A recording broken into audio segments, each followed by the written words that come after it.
My name is Katie Jahner, and I am a teacher at Olympia High School. I teach ceramics and glass. And this is my 4th period glass class, and we have a lot of things going on today. We started lamp working on Monday, so all the students have been working on creating a round bead, which will be the beginning of a series of beads that we'll create in soft glass. And then after Christmas, we'll move into borosilicate and maybe even blow some borosilicate with our torches.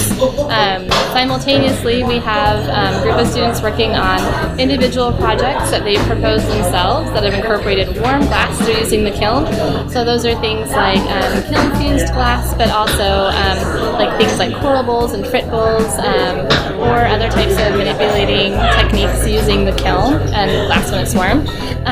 We also have done some stained glass in our class, which is pretty exciting, and it's been really beautiful, and all things glass related is kind of what we cover in here. We're also a career and technical education class, so students have the opportunity to develop career-based skills and gain skills that will help them in the workplace. We just finished a big unit on design thinking where students competed in groups to create a product for the Bear Czar, and then actually had the class create the winning product and then sold it, which was really wonderful, and we raised the money for our guest artists to come visit our classroom. So thanks for stopping by today.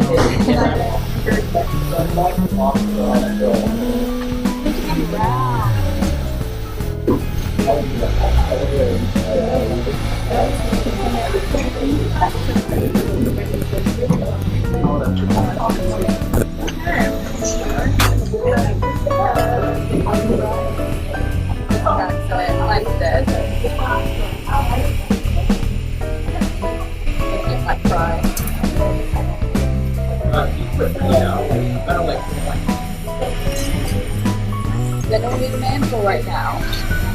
How cool. So I can turn this one off. Mine's cracked again. I can't get it to right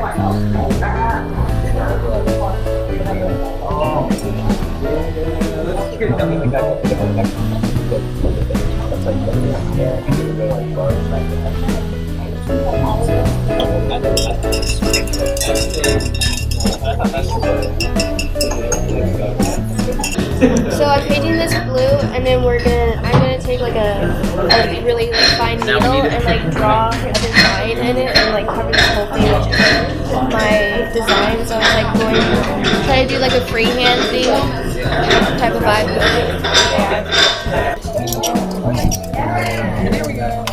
There we go.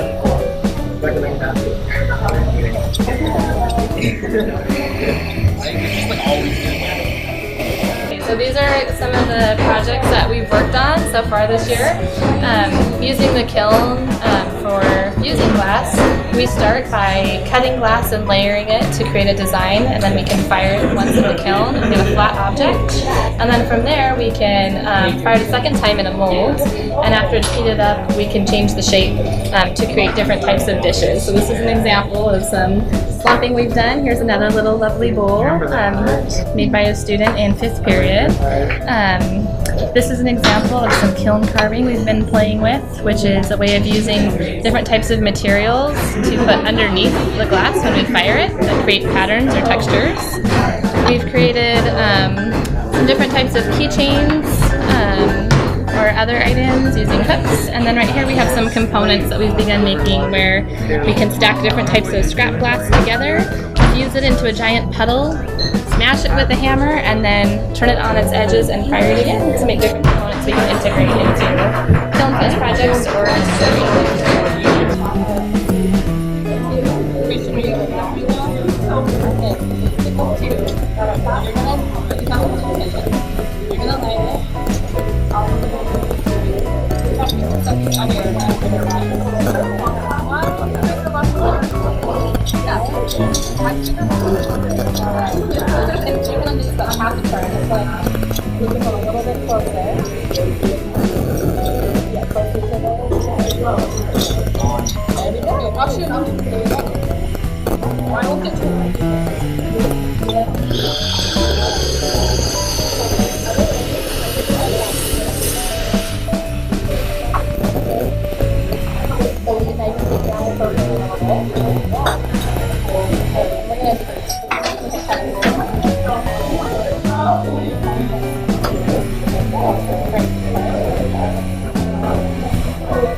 working on making a bead, and pretty much right now I'm just like heating it up to make it like into like a circle, more of a circular shape, like a sphere.